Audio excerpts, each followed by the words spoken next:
We have a secret to reveal to the world. Jews have been living with Palestinian people and with Muslim people throughout the world for hundreds of years with any human rights groups to protect us. We have no problem with these people. We are, in fact, the most closest in the world in our servitude to the one God, in subservience to one God. And we are thankful, and we've been taught to be thankful in our schools for the hospitality and safe haven and friendship that the Muslim people and the Arab people throughout the world has constantly given to the Jewish people throughout the ages. There were no human rights groups, and we didn't have the Inquisition, and we didn't have the Crusades, and we didn't have the Hitler that came from Christian society. And yet people don't say that the Christians are that we cannot live together. Why are they doing this, vilifying the Muslim people? It's because a simple base goal of the Zionists, a ploy in order to be able to intimidate, in order to squelch any opposition to their flawed political movement, their rebellion against God, by having the so-called civilized world throughout the world believe that the Muslims are people that you cannot live side by side with, and therefore whatever they do to the people in Gaza and in the West Bank of Lebanon is justified. Judaism is a religion, a spirituality to serve God, thousands of years old. Zionism is only around 100 years old. It is the transformation from religion to nationalism, to materialism, created by non-religious Jews who hated the religion, and they really didn't want Judaism. They didn't even want to make their state in Palestine, only in Uganda at the first meetings. The reason they used the name Israel, the Star of David, hijacking, stealing the identity of Judaism and the Jewish people, is in order to get a legitimacy for their existence, that people should say, oh, it's God given to them, and that they should put fear and intimidate people from speaking up against their actions because they'll call them anti-Semitic. Yeah. There couldn't be anything further from the truth.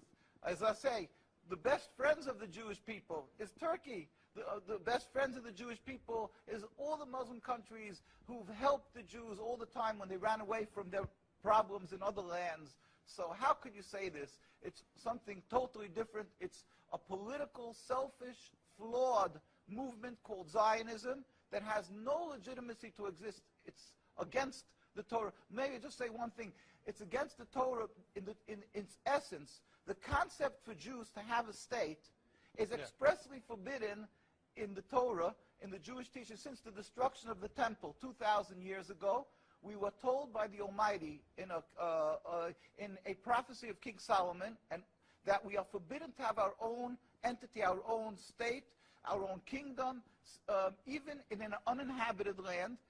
And this was held by all Jews around the world for thousands of years, and it makes it worse, compounds the sin, the crime in having the state, because this state of Israel that these nationalists made it in Palestine, made it in a land that was inhabited by the majority Muslim people, by the Palestinian people. So to steal their land, to kill, to oppress, to banish them from the homes, it flies in the face and contradicts everything of the Torah that says thou shalt not kill, thou shalt not steal, that one has to emulate God, be compassionate.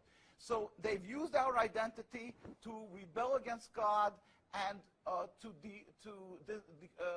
desecrate God's name, and to create a rift between Jews and Muslims, and to make a river, an endless river of blood for the Muslims, for the Palestinian people, and anti-Semitism for the Jews, and death for the Jews also. This is unfathomable and unacceptable in no manner. Is it true that you are against the whole concept of Israel as a state? That is not only, when you say I am, this means the Jews who are true to the Torah, across the board, in every part of the world. All the rabbinical authorities opposed Zionism from day one.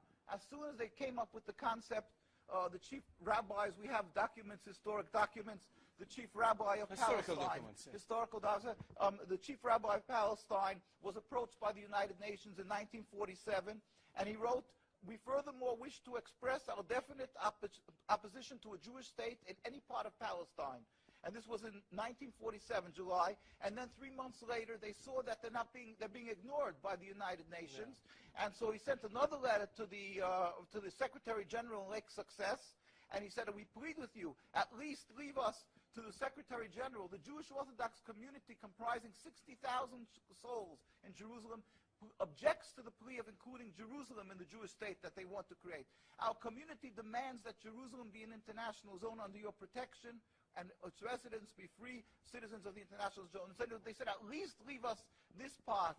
And they were ignored till today. Jews demonstrate, and I think it's important to see, Jews demonstrate, and they're getting constantly, till today, they made demonstrations, and they're getting beaten by the Zionist police.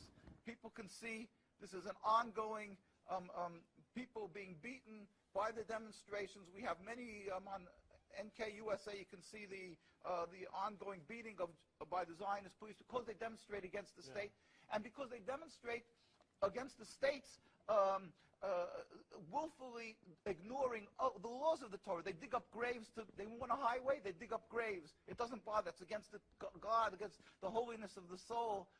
Muslim countries, they don't do that. Muslim countries respect the Jewish graves. They dig up graves now of thousands of years old, and because they don't believe in the soul, they don't believe in God. Yeah. And what they're doing to the people in Gaza and Palestine is because they've taken God out of the equation.